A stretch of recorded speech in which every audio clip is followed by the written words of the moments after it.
Nahintakutan ng lahat ng mga itim na engkanto sa biglaang paglabas ni Ella mula sa likod ng mga nagkukumpulang bangkilan kasama si Diwata Hania. Parang sasabog ang kanilang ulo sa mga nangyayari. Yan ang dalaga ang pumaslang sa batang bangkilan. Siya ang babaeng pusa. Reyna Minda, paslangin na natin sila. Napakasama at napakasinungaling mong hari. Pati mga nananahimik na bangkilan ay dinamay mo para lamang sa pansarili ninyong kagustuhan. Hindi nyo kasi kayang tapatan at labanan si Ella, kaya ninyo siya sinisiraan sa kanila hanggang sa nakagawa kayo ng hindi maganda sa isang batang bangkilan. Hindi ganoon katanga ang mga bangkilan para mapaniwala ninyo sila sa inyong mga kasinungalingan. Anong pinagsasabi mong diwata ka? Hindi kami ang pumatay sa batang yon. Kung hindi ang dalagang yan na nasa tabi mo ang may kagagawa na. Haler, paano ko naman gagawin iyon? Hindi ko naman alam ang kanilang pinamumugaran. Isa pa, nakakalimutan nyo na yata na malalakas ang pang-amoy ng mga aswang. Naiwan ang inyong mga presensya sa bangkay ng bata, kaya alam nilang kayo ang may sala sa naganap na krimen. Tama ang dalaga, Haring Juven. Alam na namin ang lahat. Hinihintay lang namin na gagawin mo ang pag-imbita sa amin dito sa inyong kaharian para malaya kaming makapasok. At tama nga kami dahil sa kagustuhan mong makaganti sa dalagang si Ella ay gagawa ka ng hakbang para mapalapit sa amin. At iyan ang isang napakalaki mong pagkakamaling nagawa. Pero Reyna Minda, pakinggan mo ko. Wala ka nang dapat na sabihin pa. Punong-puno kayo ng kasinungalingan, mga diablong engkanto kayo. Mga kasama, paslangin ang mga traidor. Bawat puso ng mga engkantong itim ay nabalot ng takot, lalo na magpalit ng mga anyo ang mga bangkilan at harimudon sa tunay nilang mga wangis. Pati si Ella at Diwata Hania ay nagpalit na rin ng anyo. Sabay-sabay nilang sinalakay ang mga itim na engkanto. Wala namang ibang magawa ang mga ito kung hindi ang lumaban at magsipulasan sa pagtakbo. Ngunit hindi hinayaan ng mga aswang na may makatakas sa kanila.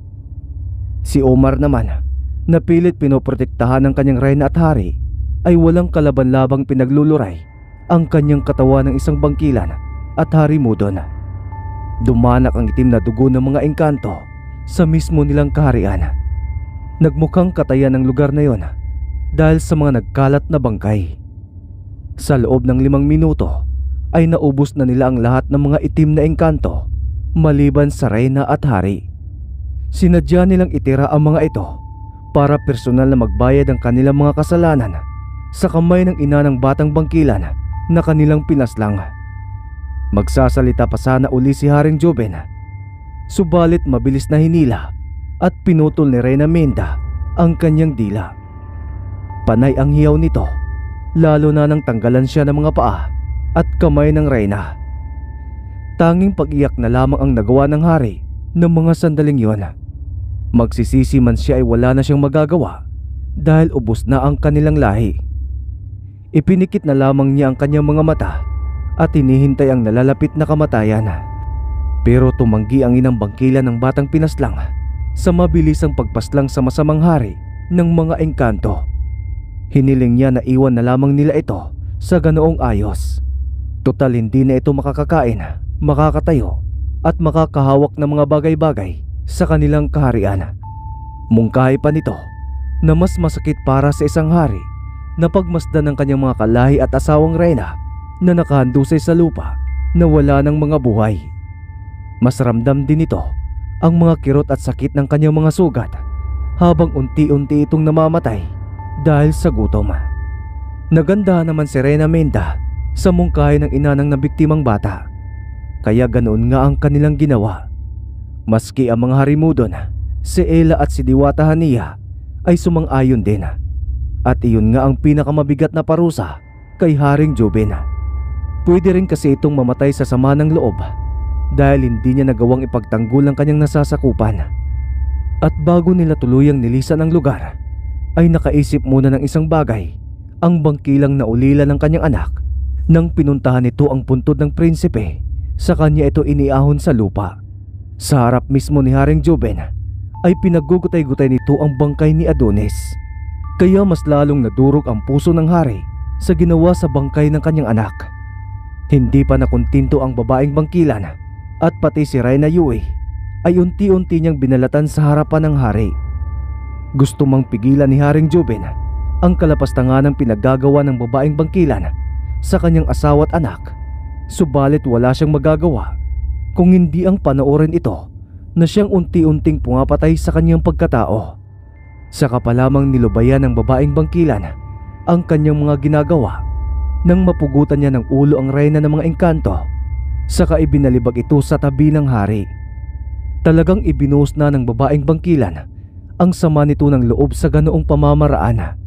Ganoong paraan ang alam niya kung paano ipagiganti ang pinaslang na anak. Hindi naman kinaya ni Ella ang mga brutal na eksena, kaya nauna na siyang lumabas sa kaharian ng mga itim na engkanto na pawang malalamig ng mga bangkay. Sumunod na rin sa kanya si Diwata Hania, pagkatapos ay ang mga harimudon at ang mga bangkila naman ang huling nagsilabasan sa pangunguna ng kanilang reyna. Sa kagubatan ay doon sila nagpasalamatan sa isa't isa. Salamat kaibigang Minda, dahil sa akin ka nakinig at hindi ka nagpabulag sa mga gawa-gawang paratang ng mga itim na engkanto laban kay Ella. Hania, hindi lang naman sa mga paliwanag mo ako naniwala. At sa aking paniniwala din, ay alam ko ring hindi magagawa ng iyong alagad ang mga ganong bagay dahil alam kong pili lamang ang mga inyong nabibigyan ng birtud ng pusang gala at pawang mga may pusilak na puso lamang at mabuting kalooban ang makakagamit nito. Salamat Reyna Minda, dahil kung nagkataong nalinlang ka ng mga itim na engkanto, tayo-tayo pa sana ang nagkasiraan at naglaban-laban. Mabuti na lamang at hindi pinahintulutan ng Diyos na mangyari ang mga hindi dapat mangyari. Ella, piliin mo pa rin ang magpakabuti sa kabila ng lahat ng nangyari. Pinakamakapangyarihan pa rin sa lahat ang may busilak na kalooban. Sana kapag natapos ang gabing ito at tayo ay naghiwa-hiwalay, huwag mo sana kaming kalimutan na minsang naging parte kami ng iyong pakikipaglaban dahil ganun din kami sa iyo. Makakaasa po kayong mahal na Reyna. Hindi ko po kayo makakalimutan. Kami ni Diwata Hania ay sumusumpa sa inyo. Tama si Ella, Minda. Ella, mamaya ay may mahalaga tayong pag-uusapan, ha? O siya, hanggang dito na lang. Babalik na din kami sa aming pugad. Naway wala nang bubulabog at magtangkang sirain tayo sa isa't isa. Paalam mga kaibigan. Nagyakapan pa ang mga ito bago sila nagsialisan. At nang makalayo sila sa isa't isa at malapit nang makarating sa kabihasnan, ay huminto si Diwata Hania sa kanyang paglalakad. Saka hinarap ang dalaga. Patawad Ella, pero kailangan na kitang iwan. Ha? Bakit po? May nagawa ba akong kasalanan sa inyo o hindi nyo nagustuhan? Ella, hindi. Walang ganon. Ikaw talaga. At saka, nakikita ko kasi na kaya mo ng pangalagaan ang iyong sarili at ang mga ibang tao. Nagagamay mo na rin gamitin ang ibinigay kong bertud at nakipagsanib na ito sa iyong katawan, kaya pwede na kitang pakawalan. Kailangan ko na ulit maglakbay at maghanap ng ibang taong karapat-dapat na bigyan ng bertud ng pusang gala para may pagtanggol ang kanilang sarili at maprotektahan ang mga tao sa kanilang lugar. Kaya ito na ang huli nating pagkikita, Ella. Sana ay magpatuloy ka pa rin sa paggawa ng kabutihan. Ganon po ba? Sige po, Diwata Hania. Sana ay marami pa kayong matulungan at mabahagian ng bertud. Hindi ko po kayo bibiguin at magsisisi sa pagtulong sa akin. Paalam, Diwata Hania. Mahigpit na yakapan ang huli nilang pagpaparamdam ng pagrespeto sa isa't isa bago tuluyang maglaho ang diwata. Nangilid naman ang mga luha ni Ella, pero napangiti na rin siya dahil sa birtud na ipinamana sa kanya. Mula noong gabing yon hanggang sa mga lumipas pang mga araw ay wala nang naganap na kaguluhan sa gubat. Bumalik sa normal ang takbo ng buhay ni Ella bilang isang Ella Labandera. Hindi na rin niya nagagamit ang kanyang birtud na tangan simula nang maging payapa ang kanilang lugar. Subalit sa mga paparating pang mga araw ay may hindi inaasang darating na problema ang dalaga sa kanilang lugar. Habang abala noon sa paglalabas si Ella ay naririnig niya ang mga dalagang nagchichismisan tungkol sa binatang nasaniban di umano ng isang dyablo. Ayon sa mga ito ay isang dyablo ang pilit na kinukuha ang binata mula sa mga albularyong nagtatangkang gamutin siya. Isa na ang dalagang si Kati ang nakakarinig ng mga bulong-bulungang iyon na nasa tabi lamang ni Ella. Simula kasi noong napagaling siya ng dalaga ay naging malapit na silang magkakaibigan. Sinabi ni Kati na kung maaari ay tulungan ni Ella ang mga albularyo na magamot ang binata. Naku Kasi, wala naman akong kakayang manggamot. Natsambahan lang kitang napagaling noon, no? Wala naman sa lahi namin ang maging isang albularyo eh. Kaya pas ako sa mga bagay na yan. Subalit makulit si Kati at hindi niya tinatantanan ang dalaga hanggang sa makumbinsin niya ito. Kaya naman pagkatapos nilang maglaba at maisampay ang mga nilabhang damit ay nagpasya na silang puntahan ang sinapiang binata. Hindi naman iyon kalayuan sa kanilang lugar, kaya naglalakad na lamang sila papunta roon. At habang papalapit sila sa karatig baryo ay naramdaman na namang muli ni Ella ang isang mabigat na presensya katulad noon sa bakuran ni Kati. Nangilabot naman ang kanyang kasamang dalaga kaya hindi na ito nakasama pa. O siya Kasi, bumalik ka na lang sa atin. Huwag mo nang pilitin at baka mapahamak ka pa. Mas mabigat kasi ngayon ang presensyang itim dito kaysa sa presensya noon sa inyong bahay nang maisumpa ka. Mag-iingat ka sa pag-uwi ha. Tumango lamang si Kati sa kadali-daling lumayo sa lugar. Dumugo na rin kasi ang kanyang ilong dahil mas lalong bumibigat ang presensya. Sa pagpapatuloy na pagpasok ni Ella sa kabilang baryo ay normal na pamumuhay naman ang kanyang nadatnan. At sa may hindi kalayuan ay natanaw niya ang isang bahay na napapalibutan ng mga pangontra. 3 albularyo ang nasa labas ng bahay na tila ba may mga importanteng pinag-uusapan. Pasimpleng lumapit ang dalaga sa kanila para marinig ang kanilang usapan. Ayon sa mga ito ay masyadong malakas ang diablong nakasanib sa binata ni hindi man lang nila ito matinag sa katawang kanyang sinaniban.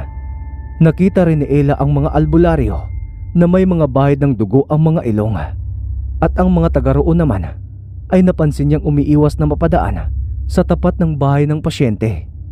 Pagkatapos mag-usap-usap ng mga albularyo ay muli silang nagplano ng ibang pamamaraan. Susubukan naman nila sa pagkakataong iyon na pagsamasamahin ang mga halamang gamot na pwedeng magpaalis sa diablo. Pagkatapos nilang sabihin ang mga sangkap na kukunin ay umalis na ang mga ito saka dumiretso sa gubat. Nagmasid-masid muna si Ella sa paligid at nang makasigurado siyang walang nakakapansin sa kanya ay pasimple siyang pumasok sa bahay. Nadatnan niya roon ang ama ng binata na nakaupo habang natutulog sa kanyang tabi at ang binata naman ay nakahiga lang sa kama. Nangingitim ang balat nito at may nakausling mga maliliit na mga sungay sa kanyang noo. Siguro ay naramdaman din ng diablo ang kanyang presensya kaya nagmulat ito ng mga mata saka siya tinitigan ng masama. May lumalabas pang itim na likido sa bunganga ng binata bago ito nagsalita. Sino ka? Anong ginagawa mo rito? Umalis ka sa pamamahay na ito. Wala kang karapatang makialam. Tay, paalisin mo ang dalagang yan. Kung ayaw mong kunin ko na ngayon ang iyong anak. Pinipilit namang itinutulak si Ella ng ama ng binata. Nakikiusap pa itong kusa na lamang umalis dahil baka tutuhanin ng diablo ang kanyang banta. Tito, naparito po ako para tulungan ang anak ninyo. Isa din po kasi akong albularyo sa aming lugar, kaya wala ka pong dapat na ipag-alala. Tutulungan ko po ang anak ninyong makabalik sa normal niyang buhay. Nakita niyo naman ang reaksyon ng Diablo kaninang nakita ako, hindi po ba, Tito? Natakot siya kaagad eh. Wala pa akong ginagawa. Paano na lang kung dasalan ko na siya? Napatigil ang lalaki sa pagtaboy kay Ella. Sa isip-isip nito ay may punto ang mga sinabi ng dalaga. Kaya naman hinahayaan niya ito na muling pumasok sa kanilang bahay. At habang nilalapitan ni Ella ang binata, ay mas lalo itong nagwawala. Panay pa ang banta ng Diablo, pero hindi iyon pinakikinggan ng dalaga. Sa pamamagitan lamang ng pagduro ng hintuturo ni Ella sa noo ng nasaniban, ay iba yung sakit na ang nararamdaman ng Diablo. Ipinikit naman ng dalaga ang kanyang mga mata hanggang sa nakumpirma niyang isang Diablong pari ang nakasanib sa binata. Mula sa kanyang bulsa ay dinukot ni Ella ang isang maliit na bote na may laman na agwa bendita. Pinipilit niyang ibinuka ang bibig ng binata, sa kanya ito pinainom. At mula sa pagkakahiga ay naglulupasay habang nangingisay ang binata. Para itong manok na giniglitan ng leeg. Pakialamera ka. Magkikita pa rin tayo. Tandaan mo yan. Hindi pa tayo tapos. Babalikan kita, dalaga. Mga huling katagang lumabas sa bibig ng Diablong pari bago ito tuluyang umalis sa katawan ng binatang sinaniban. Hihintayin ko ang araw na yun, Diablo. Hindi ako takot sa'yo. Tito, ipaghanda niyo po ng pagkain at maiinom ang inyong anak dahil pagkaraan ng 5 minuto ay tiyak na magigising na siya. Mauuhaw at magugutom dahil sa tagal na niyang hindi umiinom ng tubig at kumakain simula nung araw na nasaniban siya. Lagyan niyo din siya ng kwintas na may imahe ng krus sa leeg para hindi na siya mabalikan at masaniban muli ng Diablo dahil porsigido itong makuha ang inyong anak bilang gawing alay. Sana po ay naiintindihan niyo ang lahat ng ipinagbilin ko. Nakatungangan na lamang ang lalaki habang nakikinig. Napapatango na lamang ito habang nakabuka ang kanyang bibig dahil sa pagkamanga sa dalaga. Sa isang iglap lamang kasi ay nagawa nitong paalisin ang Diablo nang walang kahirap-hirap. Samantalang ang 3 albularyo na ilang araw nang ginagamot ang kanyang anak ay wala namang pagbabago. Nang makatanggap ng tugon at pasasalamat ang dalaga mula sa ama ng binata, ay umalis na siya sa lugar. Ayaw niya kasing maabutan siya ng 3 albularyo para hindi mapahiya ang mga ito. Makalipas nga ang ilang minuto ay nagising na ang binata. Humihingi ito ng tubig at nang mapainom siya ng kanyang ama ay naghinaing na ito na nagugutom. Mabuti na lamang at may natira pa sa kanilang kanin at ulam na nilagang baboy, kaya pinakain kaagad ng ama ang kanyang anak. Naabutan sila ng mga albularyo na nasa ganoong sitwasyon, kaya hindi agad nakapagsalita ang mga ito. Tinanong ng isa sa kanila ang ama ng pasyente kung ano ang milagrong nangyari at isinasalaysay naman ng lalaki ang nangyari. Hindi sila makapaniwala na isang dalaga lamang ang nagpaalis sa Diablo nang walang kahirap-hirap. Samantala, nanggagalaiti sa galit ang Diablong pari sa kanyang simbahan. Kaya nitong maging normal na wangis ng isang pari at kaya rin niyang maging isang wangis ng isang Diablo. Nagagawa rin niyang magmisa kada Sabado sa lugar kung saan nakatirik ang kanyang simbahan. Sa paraang iyon ay nagagawa niyang linlangin ang mga tao para magmukha siyang santo sa mga ito at hindi pa ginalaan na siya ay masama. Marami na kasing nawawalang mga kabataan sa lugar na iyon na siya ang may kagagawan sa pamamagitan ng pagsanib. Kinukuha niya ang kaluluwa ng kanyang binibiktima para ihandog sa Panginoon niyang si Lucifer na siyang nagbibigay ng lakas sa kanya. Kaya pinapanatili niyang mabuting pari ang kanyang imahe sa mga taong nakakakilala sa kanya para hindi siya mapaghinalaan. Malakas naman ang kutob ni Ella na nasa malapit na lugar lamang nagtatago ang Diablong pari. Kailangan niya itong mahanap bago pa ito makapambiktima uli ng mga kabataan. Ang kaso nga lang, wala siyang ideya kung saan niya ito hahagilapin hanggang sa masira ang kanyang malalim na pag-iisip nang gulatin siya ni Cathy mula sa likuran. Diyos ko naman, Cathy. Papatayin mo yata ako sa gulat eh. Hawak-hawak ni Ella ang kanyang dibdib at tinatawanan naman siya ng kaibigan.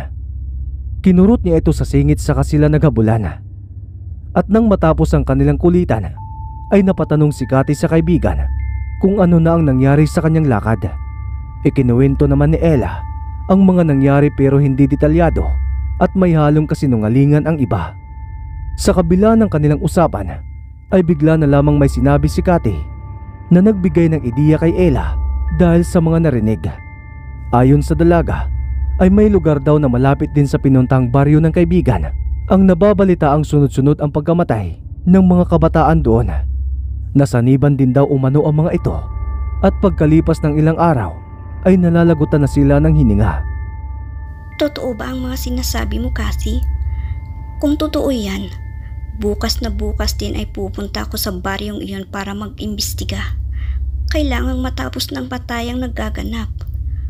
Cathy, ipagkakatiwala ko muna sa iyo ang aking dalawang kapatid bukas, ha? Huwag mo sana silang pababayaan. Sinabi naman ni Cathy na walang problema. Sambit pa ni Cathy na utang niya ang kanyang buhay sa kanya, kaya maski anong pabor ang hingiin ng kaibigan, basta kaya niyang gawin o ibigay ay kanyang ipagkakaloob. Taos puso namang nagpapasalamat si Ella sa kanyang kaibigan. Nasabi pa nila sa isa't isa na ang dating mahidwaan noon ngayon ay matalik ng magkakaibigan. Pagka-uwi ay naghanda si Ella ng mga kakailanganin sa lakad niya kinabukasan. Binilinan niya ang dalawang kapatid na huwag maging pasaway sa kanilang ate Cathy. Sinabi rin niya sa mga ito na mawawala siya ng ilang araw at may aasikasuhing importanteng bagay. Dahil sa likas na babait at hindi pala tanong ang dalawang bata, ay tanging pagtango at upo ate ang kanilang itinutugon.